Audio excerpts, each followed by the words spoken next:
विनेश फोगाट को लेकर सुबह से चर्चा हो रही है। उनके पेरिस ओलंपिक से डिस्क्वालिफिकेशन से लेकर उनके वेट तक, वेट मैनेजमेंट तक पूरी बातें सोशल मीडिया पे चल रही है। इस बीच एक बात और है जिस पर लोग फोकस करना चाहते हैं कि क्यों विनेश को सिल्वर मेडल नहीं मिला। वो फाइनल में पहुंची तो ऐसा हो जाना चाहिए था कि उनको सिल्वर दे देते। जो दूसरी एथलीट थी, जो दूसरी रेसलर थी, उनको गोल्ड देके आप सॉर्ट आउट कर सकते थे। लेकिन कहा जाता है कि UWW के जो रूल्स है उसके हिसाब से ऐसा नहीं हो सकता। लेकिन रूल्स में ये जो चेंज करने की बात है, इस पे बहुत ज़्यादा बातें चल रही है। जो फॉर्मर रेसलर्स हैं, करंट रेसलर्स हैं, वो भी अब इस चीज़ की डिमांड कर रहे हैं। हाँ, डिमांड बहुत ज़ोर से हो रही है और इसको शुरू किया एक अमेरिकन बॉक्सर ने, रेसलर ने, जॉर्डन बर्रोस। और ये कई बार के वर्ल्ड चैंपियन है, 6-7 बार के वर्ल्ड चैंपियन है। 2012 में ओलंपिक में इन्होंने गोल्ड जीता था। 74 kg में पार्टिसिपेट करते थे। ये चाह रहे हैं कि 1 किलो तक वज़न की छूट मिले। इसके अलावा वेटिंग्स का, यानी वज़न होने का जो 8:30 बजे सुबह का टाइम, उसको 10:30 बजे तक के लिए किया जाए, जिससे और टाइम मिल पाए वज़न कंट्रोल करने का। और अगर आप फेल होते हैं, आपका वज़न ज़्यादा निकलता है, तो मैच फॉरफिट माना जाए, यानी आपको सिल्वर मेडल मिल जाए तकरीबन। इसके अलावा सेमीफाइनल में जैसे ही आप जीतते हैं, आपका मेडल कंफर्म हो जाना चाहिए। अगर आप वेट मिस करते हैं अगले दिन तो आपको सिल्वर मिले, और अगर आप पार्टिसिपेट करते हैं तो आप गोल्ड जीतने का आपके पास मौका रहे। इसके अलावा विनेश को सिल्वर मेडल दे दिया जाए, ये बर्रोस ने ट्वीट किया। और इस ट्वीट को भयंकर रूप से पॉपुलैरिटी मिल रही है। बजरंग पुनिया से लेके टोक्यो ओलंपिक्स में जुड़े ब्रॉडकास्टर्स, फैंस, तमाम सारे लोग चाह रहे हैं कि हाँ, इन मांगों पर विचार हो। बजरंग पुनिया ने कहा कि ये सारी मांगें स्वीकार योग्य हैं, इन पर विचार होना चाहिए। कुछ बड़े पत्रकारों ने इस पर कमेंट किया। उनका कहना है कि ये सब कुछ लॉजिकल लग रहा है, इसीलिए इस पर कोई विचार नहीं किया जाएगा। तो दो तरह की बातें चल रही हैं। बाकी विनेश को सिल्वर की मांग बहुत ज़ोर से चल रही है। पूरा तकरीबन आप सोशल मीडिया देखेंगे तो उनको चारों तरफ से सपोर्ट मिल रहा है। लोगों का कहना है कि वो जब फाइनल में आई तब तो वो उनका वेट बराबर था, 50 किलो के अंदर थी, और उसके नियमों के तहत जीतते हुए फाइनल तक आई, तो उनको सिल्वर मिलना चाहिए।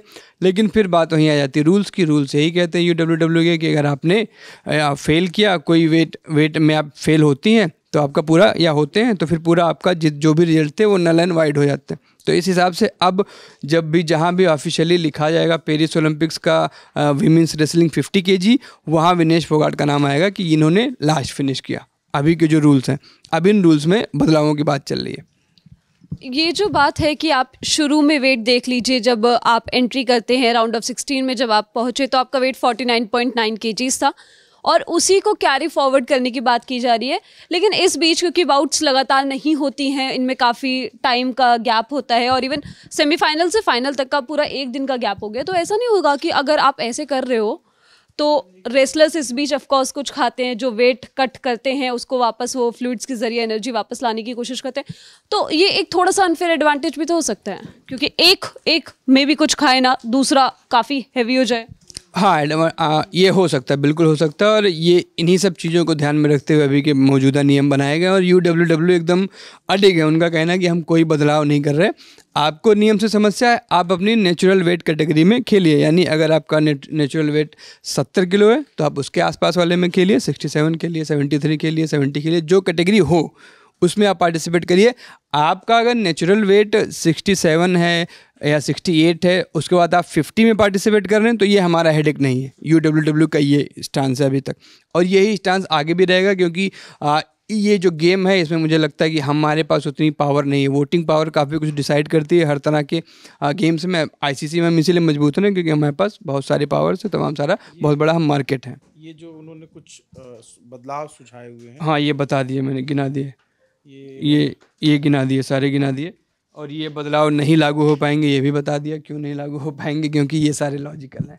और ये लॉजिकल चीज़ें UWW नहीं फॉलो करता, ऐसा रेसलिंग फ्रेटर्निटी कह रही है कि तमाम सारी ऐसी चीज़ें हैं जिनमें समस्या है, जिनको बदला जाना चाहिए, बदलाव आने चाहिए। लेकिन UWW नहीं मान रहा। उनका स्टांस क्लियर है, आप अपने नेचुरल वेट कैटेगरी में खेलिए, उसमें मेडल्स जीतिए और आगे बढ़िए। तो विनेश को इस चीज़ का नुकसान हुआ है क्योंकि उनका बॉडी वेट जो है अराउंड 57 kgs रहता है। 7 किलो वज़न कम करके वो 50 kgs में आई। 53 में क्वालिफाई नहीं कर पाई थी, तो 50 kgs में उन्होंने प्रेफर किया, जबकि न्यूट्रिशनिस्ट ने कहा था कि आप 57 kgs में जाइए, वो आपके लिए ज़्यादा बेटर है। हाँ, क्योंकि इजी होता है ना, वजन बढ़ाना हमेशा इजी होता है घटाने से।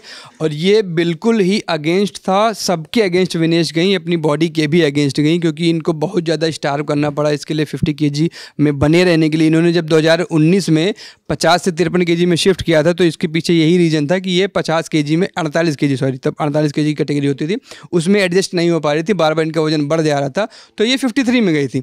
अब 53 से इनको 50 में आना पड़ा, क्योंकि इन्होंने 57 में ना जाना चुना। हर कोई चाहता था कि ये 57 में जाएं, ये नहीं गई, 50 में आई। और अब उस टाइम की इनकी जो कॉल थी उस पर ये टिकी भी नहीं। आप देखोगे 3 मैच इन्होंने जीते 50 kg में ही, लेकिन बस वही 100 ग्राम का मामला फंस गया। और ये 100 ग्राम जो आखिरी के होते हैं, इनको लूज़ कर पाना आसान नहीं होता, तकरीबन नामुमकिन माना जाता है। आप और आपके पास टाइम भी ज़्यादा नहीं था ना, बहुत कम घंटे थे। आपने देखा बाउट्स खत्म हुए उसके बाद ही विनेश की फ़ोटो आ गई स्किपिंग करते हुए, क्योंकि उनको भी पता है कि जो मैंने बाउट की तैयारी के लिए खाना खाया है उससे मेरा वजन बढ़ा होगा। लेकिन गणित ये था कि सबको लगा था कि 1.5 किलो से लेकर 2 किलो तक बढ़ेगा, वो हम कवर कर लेंगे, ये नेचुरल है। कोई भी रेसलर की जो खुराक होती है नॉर्मली 1800 ग्राम तक की खुराक होती है, उतना वजन उसका बढ़ता है। लेकिन जब वो ट्रेनिंग करता है तो 2 से 2.5 किलो शेड कर लेता है। तो ये कैलकुलेशन मिस कैलकुलेशन हो गई और इसी का नुकसान उठाना पड़ा। ये मिस कैलकुलेशन प्लस ये चीज़ बॉक्सर्स के साथ भी देखी जाती है, क्योंकि उनको भी वेट मैनेज करना पड़ता है। बॉक्सर्स के साथ ये होता है कि उनको थोड़ा सा मार्जिन मिल जाता है, लेकिन रेसलिंग में ऐसा नहीं होता। रेसलिंग में नेशनल जो सिलेक्शन के मैचेस होते हैं उसमें आपको मिल जाता है, इंटरनेशनल मैचेस और वर्ल्ड कप में भी शायद आपको कुछ 2 किलो तक का आपको मार्जिन दे देते हैं। लेकिन ओलंपिक क्वालिफायर्स जो होते हैं और ओलंपिक मैचेस, इसमें आपको 10 ग्राम तक भी एक्स्ट्रा नहीं मिल पाता, जिस चीज़ का नुकसान हुआ।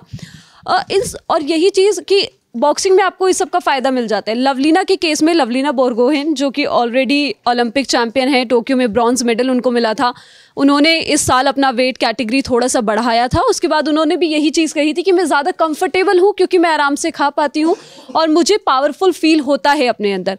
जब जैसा कि सूरज ने बताया कि जब विनेश 48 से 53 kg कैटेगरी में गई थी, उसके बाद भी उन्होंने ये बात कही थी कि मैं इस कैटेगरी में ज़्यादा बेहतर महसूस करती हूँ, मैं ज़्यादा बेहतर तरीके से लड़ पाती हूँ। अच्छा, सबसे बुरा ये लगा कि 53 से 50 में आई थी, हमारी जो 53 की लड़की गई थी वो भी पहले राउंड में बाहर हो गई। तो अगर वहाँ से मेडल हो जाता तो एक कंपनसेशन रहता कि चलो कोई नहीं, जिसमें विनेश खेल रही थी उस कैटेगरी में ना सही, लेकिन जिसमें पहले खेलती थी उसमें मेडल आ गया। लेकिन अब तो अपने हाथ कुछ नहीं लगा और ये बड़ी निराशा की बात है। हाँ, क्योंकि पहले निशा दहिया बाहर हुई, उसके बाद विनेश फोगाट के साथ जिस तरीके से वो बाहर हुई उससे ज़्यादा दुख हुआ।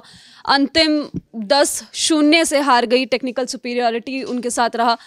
इन सब के बीच सोशल मीडिया पर एक ही मांग है कि विनेश फोगाट को सिल्वर मेडल मिलना चाहिए था। कुछ पॉइंट्स रखे गए हैं कि सिल्वर मेडल इन बेसिस पे, या कोई भी एथलीट हो, कोई और अलग अगर रेसलर हो, तो इन पॉइंट्स के बेसिस पे उनको सिल्वर मेडल देना चाहिए, ऐसा होना चाहिए, ये चेंजेस होने चाहिए। आप क्या कुछ चेंजेस देखना चाहते हैं, आपके कुछ सुझाव होंगे वो हमको कमेंट्स में बताइए। और पेरिस ओलंपिक्स से जुड़ी सारी खबरें आपको ललन टॉप में मिलती रहेंगी। आप लोग जुड़े रहिए। शुक्रिया।